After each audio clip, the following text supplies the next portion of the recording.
Salam alaikum, dans cette vidéo nous allons aborder un thème qui revient souvent mais qui n'est pas toujours expliqué de manière juste et adaptée. Vous l'aurez compris, on parle ici des miracles du Coran. Avant que la vidéo ne commence, n'hésite pas à liker et à t'abonner si ce n'est pas déjà fait et installe-toi confortablement car ce que tu vas voir n'est pas anodin et nous concerne tous, musulmans comme non-musulmans. À très vite, Inch'Allah.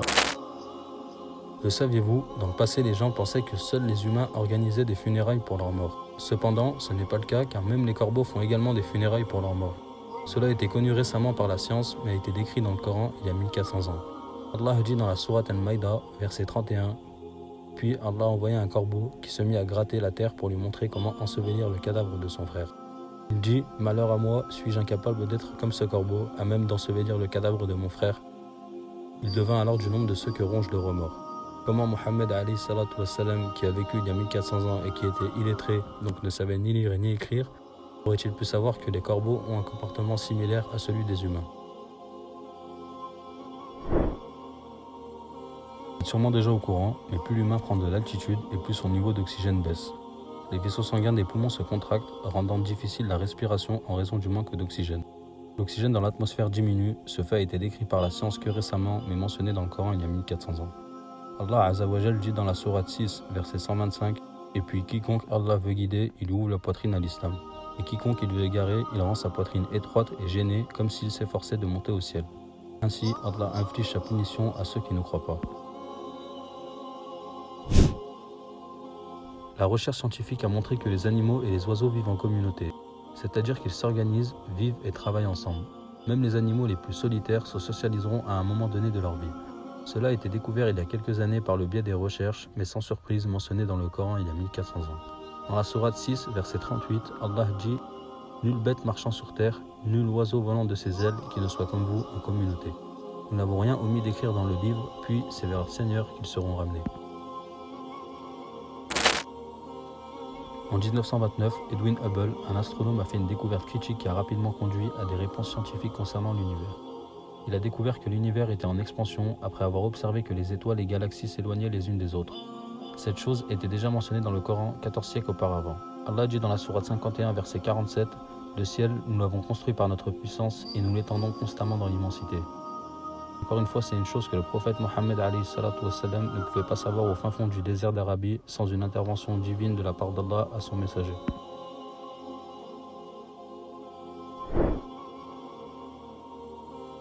Les montagnes ont des racines flottantes qui s'étendent vers le bas sous une chaîne de montagnes. Les racines sont en général environ 5 à 6 fois plus profondes que la hauteur de la montagne.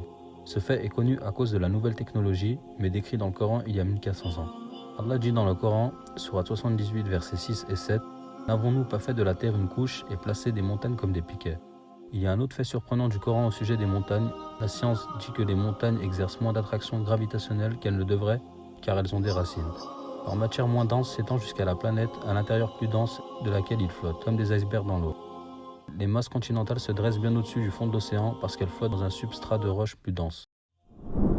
C'est également mentionné dans le Coran bien avant la découverte scientifique. Dans la sourate 27, verset 88, « Et tu verras les montagnes, tu les crois figées, alors qu'elles passent comme des nuages. Telle est l'œuvre d'Allah qui a tout façonné à la perfection, il est parfaitement connaisseur de ce que vous faites. » Toutes les fourmis mâles ont des ailes, toutes les fourmis ouvrières sont des femelles. Les fourmis qui n'ont pas d'ailes sont définitivement des femelles. Cette affaire n'était connue scientifiquement que depuis la nouvelle technologie, mais encore une fois, mentionnée dans le Coran. Allah s'est adressé aux fourmis qui ne peuvent pas voler au mode féminin. Dans la sourate 27, verset 18, Allah dit « Quand ils arrivèrent à la vallée des fourmis, une fourmi dit « Ô fourmis, entrez dans vos demeures, de peur que Salomon et ses armées ne vous écrasent sous leurs pieds sans s'en rendre compte. » Ce qu'il faut retenir ici, c'est le verset en arabe, le mot affiché à l'écran est celui utilisé dans le verset. La différence se fait sur une seule lettre. En arabe, pour dire « il a dit », on écrit « qala ». Et pour dire « elle a dit », c'est « qalat ». Ici, Allah a bien mentionné la fourmi au féminin. Si cette fourmi avait des ailes, elle se serait envolée, mais elle n'en avait pas. Au lieu de ça, sa seule option était de se cacher sous terre. Comme elle n'avait pas d'ailes, il s'agissait certainement d'une fourmi femelle. Ici, Allah Azza wa Jal a correctement parlé de cette fourmi au mode féminin. Comment le prophète alayhi salatu wassalam pouvait être au courant que les fourmis sans ailes sont toutes des femelles, si ce n'est que le Coran est la parole d'Allah et pas la sienne.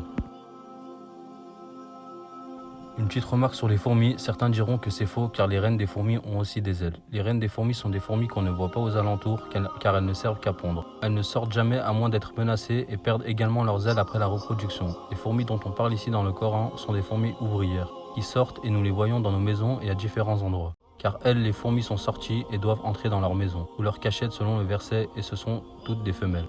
Toutes les fourmis mâles ont des ailes et elles meurent juste après la reproduction. Les araignées femelles sont celles qui construisent la toile. Il est connu dans la littérature arachnologique que les mâles ne construisent pas de cide. Ils ne sont nécessaires que pour l'accouplement. La maison des araignées est également très faible, principalement parce qu'elles sont construites très finement. Découvert par la science moderne il y a quelques années et mentionné dans le Coran il y a 1400 ans. Allah dit dans la sourate Al-Ankabut, verset 41, « Ceux qui ont pris des protecteurs en dehors d'Allah ressemblent à l'araignée qui s'est donnée maison. Or la maison la plus fragile est celle de l'araignée, si seulement ils savaient. » En arabe, « At-Takhada » est pour les hommes et le mot « At-Takhadat » est pour les femmes. Le Coran a utilisé le mot « At-Takhadat » pour désigner l'araignée femelle. De plus, la construction de la maison de l'araignée est la plus faible. Même si le matériau est solide, chaque fois que l'araignée attrape sa proie, la toile est endommagée. Elle peut aussi l'être juste avec le vent. Ainsi, le Coran mentionne l'araignée au féminin qui construit la toile et aussi la faiblesse de celle-ci. Après tout ça, les questions qu'on peut se poser, c'est comment renier que le prophète Mohammed est le messager d'Allah et que le Coran est la parole authentique d'Allah. Merci d'avoir visionné cette vidéo à but instructif et qui représente un rappel pour nous tous. Je vous dis à très vite, prenez soin de vous. Wassalamu alaikum wa rahmatullahi wa barakatuh.